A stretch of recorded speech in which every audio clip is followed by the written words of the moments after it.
భక్తి సమాచారం వాట్సాప్ ఛానల్లో జాయిన్ అవ్వండి. అన్ని విశేషాలు ఎప్పటికప్పుడు తెలుసుకోండి. భోగికి సంబంధించి మరొక ముఖ్యమైన ప్రత్యేకత ఏమిటంటే గోదా రంగనాథుల కళ్యాణం.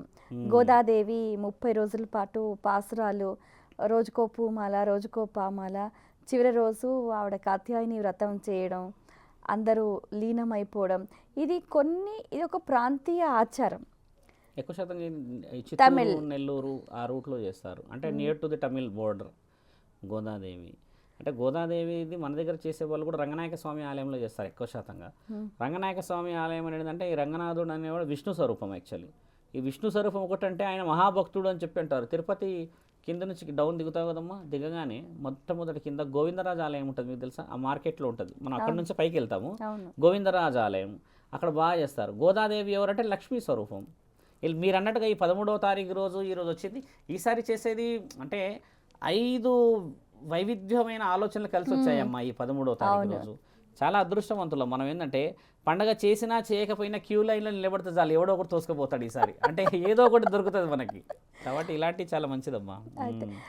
గురుగారు, ఈసారి భోగి అనేది పుష్య పూర్ణిమ రోజు వచ్చింది. అయితే అసలు ఈ పుష్య పూర్ణిమకున్న ప్రత్యేకత ఏమిటి? కొన్ని సందర్భాలలో కొన్ని దేవాలయాల్లో శాకాంబరి అలంకారాలు కూడా చేస్తారు, ఎందుకు? వాస్తవం. ఇప్పుడు పుష్య పూర్ణమి అనేది బాగా గమనించి చూస్తే మన దగ్గర 12 మాసాల్లో 12 మాసాలకు సంబంధించిన వివరణలు ఉంటాయి. మొన్న పోయిన మాసం ఏంది మీకు? మార్గశిర మాసం పోయింది. అంతకు ముందుకు పోయింది కార్తీకం, తర్వాత అంతకు ముందుకు శ్రావణం కదా. ఇది పుష్యమాసం. ఇది ఇప్పుడు ఈ పుష్యమాసం రోజు వచ్చిన పౌర్ణమికి ప్రత్యేకత ఎందుకున్నది? ఆ రోజే శాకాంబరికి ఎందుకు చేస్తారంటే, నా తల్లి జగదాంబికాదేవి పార్వతీమాత దేవాది దేవతలు ఒక సంహారణ నిమిత్తమే అనుకోవచ్చు. ఈవిడని అందరూ వేడుకుంటే హిమాలయాల్లో పుడుతుంది. అది కూడా చాలా చాలా చాలా చాలా చాలా కొండ ప్రాంతాల్లో పుడుతుంది ఈవిడ గారు. ఆ కొండ ప్రాంతాలు హిమాలయాల్లో పుట్టినప్పుడు మొదట కనబడిన రోజు మీరన్న ఈ పుష్య పౌర్ణమి రోజు. ఈ పుష్య పౌర్ణమి రోజు వచ్చేసమ్మ జైనుల యొక్క బలమైన పెద్ద పండుగ ఇది. జైనులు చాలా బలంగా చేస్తారు ఈరోజు. అమ్మకి పండ్లు, అమ్మకి ముఖ్యంగా శాకాహారానికి సంబంధించిన ఏముంటాయి అలంకరణ మొత్తంగా ఆవిడ అలాగే కనబడుతుంది. ఇక్కడ జైనులు బాగా చేస్తారు ఈ పండుగ. ఈసారి మనకి ఏంటంటే ఈ 13వ తారీఖు ముఖ్యంగా కుంభమేళ కలిసి రావడం వల్లనే ఈ క్వశ్చన్ అనేది బయటకు వచ్చింది. లేకపోతే ఏంటంటమ్మా మీరు అన్నట్టుగా గోదాదేవి ప్రశ్నలే ఉంటాయి, శాకాంబరి దేవి ప్రశ్నలే ఉంటాయి. ఆవిడ మంచు ప్రాంతాల్లో పుట్టింది. ఎక్కువ శాతంగా ఆవిడని పూజించేది కేవలం 2 రాష్ట్రాల్లో. గుజరాత్లో పూజిస్తారు బాగా, జమ్మూ అండ్ కాశ్మీర్లో పూజిస్తారు బాగా. అంతే ఈ 2. మిగతా దాంట్లో మీరంటే శాస్త్రానికే.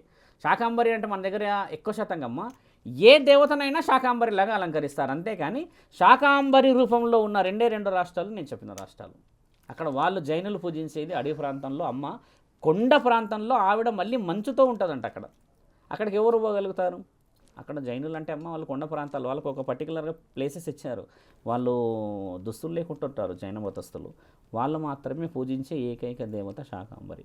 ముఖ్యంగా మన తెలంగాణ ప్రాంతంలో, ఆంధ్ర ప్రాంతంలో ఏం చేస్తారంటే అమ్మవారిని అమ్మవారిలాగా అలంకరించి శాకాంబరి ఉత్సవాలు అని పెడతారు. శాకాంబరి ఎవరంటే అమ్మ పార్వతీమాత. పార్వతీమాత యొక్క స్వరూపం. వీళ్ళందరూ పండు పలహారాలు, ఆయురారోగ్యాలు కనుమరుగైపోతున్నాయేమో అని చెప్పి వాటికి బలం కోసం పుట్టించుకున్న శక్తి స్వరూపం ఆవిడ. అయితే ఒకసారి క్షామం ఏర్పడినప్పుడు కూడా అందరికీ ఆహారానికి ఇబ్బంది అవుతున్న నేపథ్యంలో కూడా తన శరీరం నుంచే అవన్నీ సృజించింది అని అంటూ ఉంటారు కదా. అందుకనే కదా ఆవిడకి అవి పెట్టడానికంటే మనకి ఎక్కడికైతే నోటికి రావాల్సినవి అన్నీ అంటే క్షీణించే సమయం వచ్చినప్పుడు ఆవిడ వచ్చి వాటిని మళ్ళీ సృష్టించింది అనేది మన దగ్గర రాసి ఉంది. ఇక్కడ మన దగ్గర ఎందుకు అంత వివరంగా మాట్లాడుకోలేము అని అంటే అమ్మా మన పండగలు మీకు తెలిసిందే కదమ్మా. కాబట్టి ఏంటంటే శాకాంబరి దేవత కూడా పార్వతీమాత అని చెప్పేసి ఆవిడ స్వరూపాన్ని ఒప్పుకోవాలి. ఇప్పుడు మన దగ్గర అష్టాదశ శక్తి పీఠాలే తెలుసు మనకి.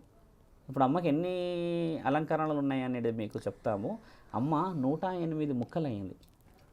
సతీదేవి ఎప్పుడైతే దక్షుడి యజ్ఞం జరిగినప్పుడు అమ్మ అగ్నికి ఆహుతి అవుతుంది కదా, అప్పుడు విష్ణు చక్రం వచ్చేసి అమ్మని ముక్కలు చేసినప్పుడు అమ్మ 108 ముక్కలైంది కదా. ఆ 108 ముక్కల్లో ఈ శాకాంబరి దేవత 18 ముఖ్యమైన పాత్రలు. ఈ 108 అత్యంత ముఖ్యమైన పాత్రలు కావు. అందులో జోగులాంబ మీకు తెలిసిందే కదమ్మా, మన గద్వాల్లో ఉంది కదా. ఆవిడ శక్తిపీఠం, కానీ అమ్మ శక్తిపీఠం కాదు. అమ్మాయి పండ్లు పడ్డ ప్రాంతం అంతే. అది ఆవిడ శక్తిపీఠం కాదు, కానీ శక్తిపీఠం అంటే 108 కాబట్టి శక్తిపీఠం. విజయవాడ కనకదుర్గ మాత ఆవిడ శక్తిపీఠం కాదు, కానీ 108 ఉంది కాబట్టి శక్తిపీఠం. మన దగ్గర తెలిసింది ఏంది 18 శక్తిపీఠాలే కదా, యాక్చువల్లీ 18 కాదు, అవి 108 శక్తిపీఠాలు. ఇది ఎక్కడ రాసుంది? దేవీ పురాణంలో రాసింది, గరుడ పురాణంలో కూడా రాసింది. మళ్ళీ తర్వాత మన దగ్గర ముఖ్యమైన పురాణాలు, అన్నిటి పురాణాలు అన్నీ గొప్పయే, 18 పురాణాలలో శివపురాణంలో వివరణ బాగా రాసి ఉంటుంది. మీరు అడిగితే దేవి పురాణం ఉంది కదా, అమ్మ గురించి కంప్లీట్గా రాసి ఉంటుంది. అలా వచ్చింది శ్రీలంకలో కూడా ఉంది కదా, మొట్టమొదట పడింది అక్కడే కదమ్మా అమ్మది, అక్కడ పడింది అమ్మది మొదట కాలు గజ్జ అక్కడ పడింది. తాయి పూసం అని తమిళనాడు వాళ్ళు ఇప్పటికీ పడవలో వెళ్ళి చేస్తారు అక్కడ.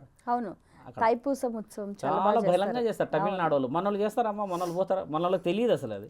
వాళ్ళే ఎందుకు పాటిస్తారంటే అమ్మమ్మ ఒక్కొక్క ప్రాంతాలకి ఆ భక్తుల్ని ఆయన పుట్టించుకోగలుగుతుంది. ఇది విషయం. మీరు అన్న శాకాంబరి కూడా అమ్మ శక్తి స్వరూపం. క్వశ్చన్ వస్తుంది ఇప్పుడు, మనకు కొంతమంది ఉన్నారు మహానీయులు వేస్తారు కింద యూట్యూబ్లో కామెంట్లో, శాకాంబరి ఎక్కడి నుంచి వచ్చిందన్న వాళ్ళకి చెప్తున్నాను నేను. శాకాంబరి అంటే పార్వతీ స్వరూపం. పార్వతీ స్వరూపం నుంచి జైన మతస్థులు కోరుకున్న ఒకప్పుడు ఆకలికి సంబంధించిన విషయ వివరణ వచ్చినప్పుడు అమ్మని దేవాది దేవతలు పిలిపించుకున్నారు.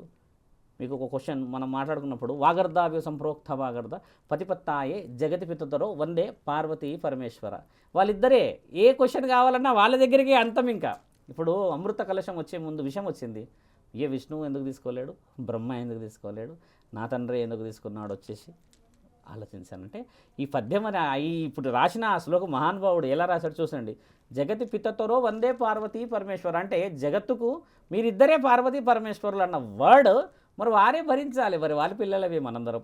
కొందరు మతస్థులు ఒప్పుకోరు, అలా ఎలా అవుతారు, మా దేవుడే గొప్ప అని. అంటే ఇప్పుడు ఒక వ్యక్తి ఎన్ని అనుభవాలు అయితే రాసి ఉండొచ్చు అవన్నీ కదమ్మా. ఒకడు ఉంది కదా ఒక శ్లోకం, అంత వివరంగా ఉంది కదా. కొంతమంది హనుమంతుడే గొప్ప అని అంటే గొప్పోడే కాదనట్లేడు. దేవాది దేవతలే సమస్యని పరిష్కరించుకోవడానికి దేవుళ్ళ దగ్గరికి వెళ్తే మానవ శరీరాలు మనం కొట్లాడుకుంటాం చూడండి. For more videos like this, subscribe Big TV channel.